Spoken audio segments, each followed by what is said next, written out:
और तो सब गुणों का निर्वाह करते हैं, गुणवान है तो उसे प्यार देते हैं, लेकिन संबंध का निर्वाह हमारे केवल प्रभु ही करते हैं। और ये ठसक ब्रजवासियों में गर्व से ही होती है, क्योंकि प्रभु मेरे हैं। जो यहाँ उपासना में सीखा जाता है कि मैं भगवान का, भगवान मेरे, बड़े बड़े संत इसे सिखाते हैं, वो यहाँ इस रज में पैदा हुए कि ठसक होती है। कन्हैया हमारा, श्री कृष्ण हमारा, तुम उपासना करो, हम तो इसके घर के हैं, इसके साथ खेल। आपका ये जो भगवत भाव प्रदर्शित हुआ, ये श्री कृष्ण कृपा के बिना नहीं हो सकता। चार लोग प्रणाम करें तो हम अपनी सीमा में आ जाता है। आप हमारे गुरु स्वरूप हैं, ब्रजवासी हैं, आप हमारे अन्नदाता हैं, यहाँ का हम टुकड़ा पाया है। देखो, बातें बनाना अलग बात है, हम हृदय की बात कहते हैं। ब्रजवासियों के टुकड़े से हम पले हैं, ब्रजवासियों के टुकड़े से हमारी उपासना पली है। और आप जैसे ये नम्रता प्रकट करें, ये केवल कृष्ण कृपा ही का ही स्वरूप है। बस आशीर्वाद यही दीजिए कि जो श्यामा श्याम के रंग में आपके चरण रज ने, आपके अन्न ने लगाया है, बस उसी में जीवन पूर्ण है। श्यामा श्याम के सिवा हमारी एक भी वृत्ति कहीं अन्य न जाए, पूरा जीवन। हम तो ठाकुर जी के गीत गाए हुए बाहर ही जानते रहे, हमें तो ब्रजवास उतना मिले भी ना है। ये तो भलो हो या कोरोना को जो इतना वास कराए युवान में जो सर्वेश्वरी के प्रति भाव उत्पन्न करे वाले, वो एक अद्भुत है। और वही के लिए चर्चा है, हर एक शहर में चर्चा है। और वो आपको कोई अपना विशेष नहीं, वो जो किशोर जी के प्रति जो आप जगा रहे हैं सबन को, वो बहुत बहुत अत्यंत सुंदर है। और आज के युवा जो चरित्रवान, क्या कहें, या विषय पे हम कह नहीं सकेंगे, जो बड़ी विचित्र बात है चरित्र के विषय में। पर आपने जो अभी इतने संत बाहर विराज रहे हैं, महात्मा विराज रहे हैं, ये युवा देखो। हाँ, इस बस ये लाडली जी की मंद मुस्कान से, महाराज जी नाम पढ़े लिखे हैं, कक्षा 9 सेम टू सेम। आप तो 9 तक गए, मैं तो 1 में ना। आपका देखो, बचपन से ब्रज में जल और ठाकुर जी बलला, बड़े बड़े परमहंस मस्तक में अपने चरण धूलि आपकी जी। ये आशीर्वाद खूब मिलो बचपन में, बहुत आशीर्वाद ऐसो मिलो कि वो लाड लड़ावे, गोद में बैठा बाबा है, गोवर्धन वाले बाबा, गोद में बैठा के स्वरूप में और प्रसाद पवाए वो, वही सौभाग्य थे हम लोग, उनके आशीर्वाद थे, ऐसी विभूति इनके आज यह कार्य को कर पा रहे हैं। और ये जो आपका बाहर जाना है ना, ये हमारे लिए बहुत मंगलमय है। देखो, जहाँ हम नहीं पहुंच सकते, वहाँ हमारी बात पहुंच रही है। आप सब अगर न जाए तो कोई रास क्या है जान नहीं पाएगा। राधा नाम का परिचय हमारे ब्रजवासी इस रज का सेवन करने वाले ही दे सकते हैं। त्रिभुवन में किसी की सामर्थ्य नहीं कि राधा नाम बोल सके। ये वृंदावन रज और वृंदावन रज के रसिक और ब्रजवासी, ये इनकी धरोहर है, इनके सिवा कोई नहीं बोल सकता।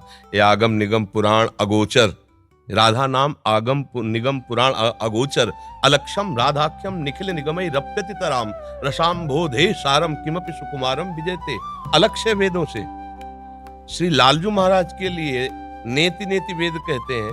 फिर लालजू महाराज जहाँ रस की याचना करते हैं, मांगत लाल लाड़िलो नागर, प्रगट भई दिन दिन की चोरी, दान दैरी नवल किशोरी। जिनके श्री चरणों को मस्तक पर पधराने के लिए भगवान शंकर ब्रह्मादि शुकादि याचना करते रहते, ध्यान धरते रहते हैं, वही प्रभु हमारी लाडली जी के चरणों में महावर लगाने के लिए सखियों से याचना करते हैं। इस रस को कैसे कोई जानेगा? श्री श्यामा जी के चरणन की बलिहारी जे है बसत किशोर लाल के प्राणन मध्य सदारी। कहा?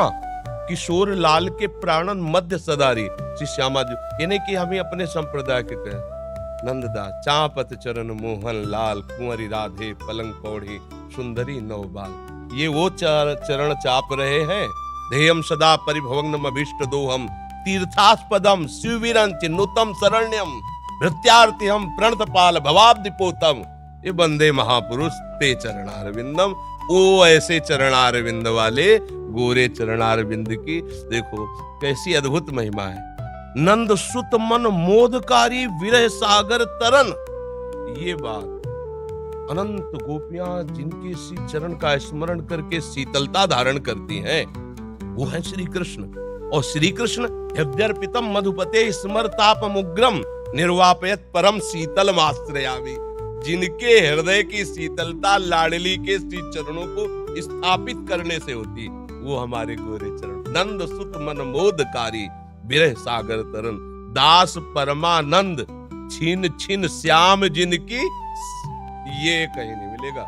आगम निगम पुराण अगोचर, ये सहज माधुरी रूप निधिम अनभय आनंद कंद में। ये निज संपत्ति वृंदावन बिहारिणी बिहारी जो ब्रजवासियों की, रसिकों की है, रजोप सेवी जनों की है। तो अहोभाग्य है कि ऐसे अभी जन विराजमान है कि बाहर जाकर राधा नाम, रास, भगवद यश का गान करते हैं, तो उनके कानों में लोभ जागृत होता है, भागते हैं वृंदावन की तरफ। अगर हमको रास का परिचय न मिला होता बाहर से, तो लोभ कैसे जागृत होता? वहां देखा, अब ये तो जीवन बन गया, इसके बिना जी नहीं सकते, घसीट लिया। ये महापुरुष जन जा जा करके राधा नाम, भगवद यश गान करते, जगत मंगल करते, जगत मंगल। जिस दिन ये बंद हो जाएगा, उस दिन जो धुआं उठ रहा है ना, वो ज्वाला बन जाएगी, सुरक्षित कोई नहीं रहेगा। ये जो भगवत यश गान हो रहा है, जो भगवत प्रेमी महात्मा जन निरंतर नाम जप कर रहे हैं, भगवत यश चिंतन कर रहे हैं, लीला चिंतन कर रहे हैं, उनसे सबका मंगल हो रहा है। लोग नहीं जानते हैं ये जो अशुभ है, ये भस्म होता रहता है उनकी वाणी से, उनके चिंतन से, उनकी शरीर से स्पर्श की हुई वायु से। और जिस दिन ये मंगल बंद हुआ, ज्यादा दिन नहीं चलेगा, ये भी शास्त्रों के प्रति श्रद्धाएं कम होती चली जा रही, संतों के प्रति ऐसे आचरण व्यक्त हो गए कि अश्रद्धा ही बढ़ रही आगे चल करके।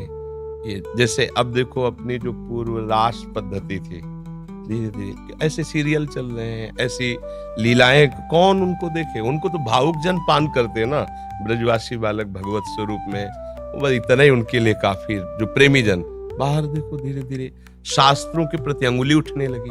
अब आगे चल करके धीरे धीरे आपको उतरना पड़ेगा।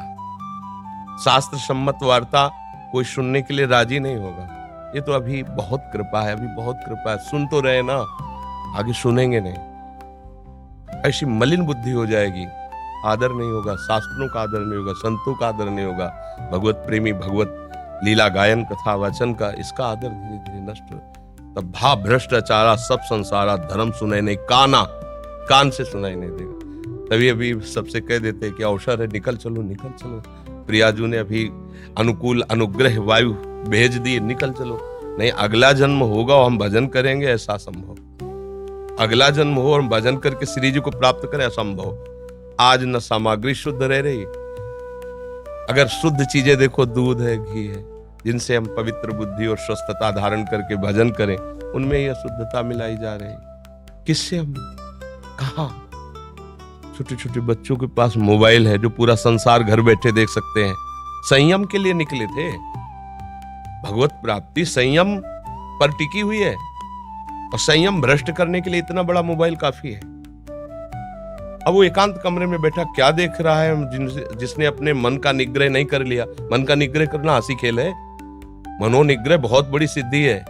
जिसने अपने मन को समेट कर परमात्मा तत्व में लगा दिया, सावई मना कृष्ण पदारविंद, बहुत ये छोटी मोटी स्थिति है। अब वो क्या करेगा? भ्रष्ट हो जाएगा। तो अगला जन्म मोबाइल भेज दिया 30-35 वर्ष से कलयुग ने।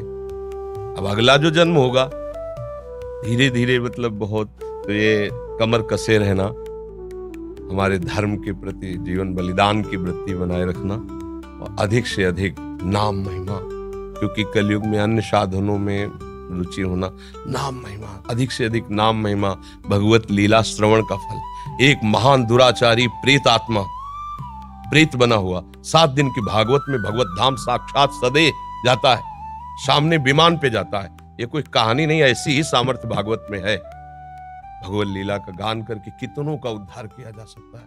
भगवान नाम में प्रीति प्रदान करके कितनों का उद्धार किया जा सकता है। हमारा तो उद्धार हो या नो, इसकी फिक्र नहीं। मेरे मालिक का नाम, मेरे मालिक का जस फैले, और सबका मंगल हो। चाहे जितना कोई उपद्रव कर ले, कोई नहीं झुका सकता। ये बात ध्यान रखना, अपनी निष्ठा पे रहना और सिंह की तरह गरजते रहना। जो हमारी इस रज का सेवन किए हुए उसकी वाणी अमोघ होती है। इसी रज के प्रभाव से हम जीवित बैठे हैं। इसी रज के प्रभाव से तो किडनी फेल है। और हम तो किशोरी जी से प्रार्थना करें प्रियाकांत सरकार से यूं ही कृपा बनाए रखें और तमाम जो है आप सब गुरुजनों का यही शुभाशीष ही मरे हुए हैं किसी काम के लिए। ऐसे अभी तो असल में मरे तो वो है जीवित सब समान सुप्राणी, जिन हरि ही भगत हृदय नहीं आनी। जाके रोम रोम में सर्वेश्वरी राधा रानी को नाम बस रहे हो, वो तो सदा जीवा। और आपने तो कितने मरे हुए जिंदे कर दिए। करे करावे आप सब जले बढ़ाई दे, उनका खेल ऐसा ही। और किशोरी जी करवा तो रही है ना। हाँ महाराज, स्पष्ट उन्हीं के द्वारा सारा खेल चल रहा है, स्पष्ट चल रहा है। जैसे ना बटन दबे वैसे उनका सारा, हमारी बुद्धि की बस की बात नहीं। बहुत मतलब बहुत कृपा उनकी हर समय। अनंत माताओं जैसा दुलार लिए लाडली जो हर समय कभी भी हमने देखा, जैसे कभी बहुत पीड़ा हो रही है, तो भयानक रोग है ना, कभी पीड़ा को एक सेकंड में ऐसे कोने में रख के निहाल। ये जो दिनचर्या चल रही है, 1:30 बजे उठते हैं रात्रि के, 2 बजे से शौच स्नान करके 2:30 बजे से यहाँ। अब ये चल रही दिनचर्या 9:30 बजे तक चले, फिर कुछ प्रसाद पाक करो, दिन में 1 मिनट के लिए भी नींद नहीं। ये रोगी शरीर की दिनचर्या थोड़ी, श्री जी के प्रताप से चल रही। पूरी रात निकल जाएगी, घंटा 2 घंटा नींद आई तो आई, ये सब श्री जी से चल रहा है। संसारिक बेस में अगर आदमी सोवे नहीं 6-7 घंटा, तो आपकी आंख, आपको मुखमंडल दूर से देख के बता देगा कि आदमी तनाव में है। और जो वो आप क्रिया बता रहे हैं, और वह क्रिया के बाद जो आपको दर्शन है, ये साक्षात किशोरी जी को दर्शन। बिल्कुल उनकी कृपा का दर्शन महाराज जी। अब जैसे कल डायलिसिस हुआ, डायलिसिस 4 घंटा जैसे मछली तड़पे ना, ऐसे शरीर से खून निकलता है, स्पिरिचुअल निकलता है ना रफ्ता। अब जैसे खून का एक स्वाभाविक दौड़ है, और जब उसको हर नस नाड़ी में एक भयंकर पीड़ा होती है, बेशुद्ध। फिर उसके बाद 4-5 घंटे उठना मुश्किल होता है, ऐसे 2-4 बच्चे ऐसे पकड़ के से, नहीं तो चक्कर वैसा। और एक कवल नहीं पाया अभी तक कल डायलिसिस के बाद। शाम के भोजन नहीं होता डायलिसिस के बाद, इतना शिथिल अंग रहता है। अब 9-9:30 बजे प्रसाद पाएंगे। क्या कि ऐसी एक दिनचर्या है कि अब जैसे हम थोड़ा भी कुछ पाले तो फिर हमारी सामर्थ्य नहीं होगी, हमें लेट जाना पड़ेगा। जब हम कुछ नहीं पा रहे हैं तो एक मतलब आध्यात्मिक ऊर्जा शक्ति के द्वारा अब आप 10-11 बजे तक ऐसे बुलवाते रहिए, हम बोलते रहेंगे। नहीं तो हम कुछ भी पाया तो इतनी जोर की प्यास लगती है, क्योंकि पानी पर ब्रेक है। बस जैसे हमें प्यास लगती है ना, इतना गिलास है, इतना बुदा, उसमें पानी देते हैं। क्योंकि अधिक पानी, डायलिसिस अधिक, तो फिर थोड़ा सा पानी। अब बराबर बोल रहे हैं, कुछ खा पी नहीं रहे तो प्यास नहीं लग रही। और अगर हम अभी कुछ भी ले, बस पे इतनी प्यास, तो परेशान हो जाते हैं। जब किशोरी जी कृपा कर दें तो यूं कह दियो कबू कि जो ये कथावाचक बोल लेना है तुम्हारा नाम का इनको भी कल्याण कर। अरे लाडली जी की बहुत कृपा है, बहुत कृपा है। मैं यूं कह गया, मैंने कि सिर्फ 1 मिनट दर्शन करेंगे, चरण स्पर्श करेंगे और हम चले आएंगे, हम उन्हें तंग नहीं करेंगे। नहीं, अब यहाँ से जावे को मन नहीं करता। बड़े दिनां से इच्छा ही मेरी, कई बार मैंने पतो भी करवाया भाई वो। अब मैंने कि बेस्ट तो मिल वो बड़ा मुश्किल है जाएगा, पर 2 मिनट सिर्फ दर्शन करने बोल। अब फिर ठाकुर जी जल्दी थे हमें ये दिन अवसर दिखावे कि हम आपके दर्शन फिर आगे करें। नहीं कि तो कोई आ जाओ हमारे जो का ये भी बेटा यहाँ पर एक बार पुनः स्पर्श को अवसर मिल जाए, बस आप किशोरी जी से प्रार्थना, आप स्वस्थ रहें और जग को कल्याण करें। किशोरी जी से प्रार्थना।